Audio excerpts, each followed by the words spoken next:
27-ാം രാവിന്റെ പ്രത്യേകത എന്താ? നിങ്ങൾ എന്താ വെടികൊണ്ടതുപോലെ ഇരിക്കണേ? 27-ാം രാവിന്റെ പ്രത്യേകത എന്താ?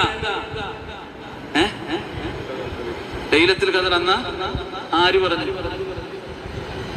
ലൈലത്തുൽ ഖദർ അന്നാണെന്ന് ആര് പറഞ്ഞു? അല്ല പറഞ്ഞിട്ടുണ്ടോ? അല്ലെങ്കിൽ നബി സല്ലല്ലാഹു അലൈഹി വസല്ലമ തങ്ങൾ പറഞ്ഞിട്ടുണ്ടോ 27-ാം രാവിന്റെ അന്ന് ലൈലത്തുൽ ഖദർ? റമളാനിലെ ഏതോ ഒരു ദിവസം, അല്ലെങ്കിൽ റമളാനിന്റെ അവസാനത്തെ 21, 23, 25, 27, 29 ഒറ്റ രാവുകൾ 27-ാം രാവിനാണെന്ന് ഉണ്ടാകാൻ സാധ്യതയുണ്ടെന്നേ ഉള്ളൂ, അല്ലാതെ അന്നാണെന്നല്ല. എന്നാ പിന്നെ അന്ന് മാത്രം കുളിച്ചങ്ങ് കയറിയാൽ മതിയല്ലോ. എല്ലാ ദിവസവും നടന്നിട്ട് അന്നത്തെ ഒരു ദിവസം കുളിച്ചൊരുങ്ങി നേരത്തെ പോവാ. ഇന്ന് അൻസൽനാഹു ഫീ ലൈലത്തുൽ ഖദർ വമാ അദ്റാക മാ ലൈലത്തുൽ ഖദർ ലൈലത്തുൽ ഖദരി ഖൈറും മിൻ അൽഫി ശഹർ.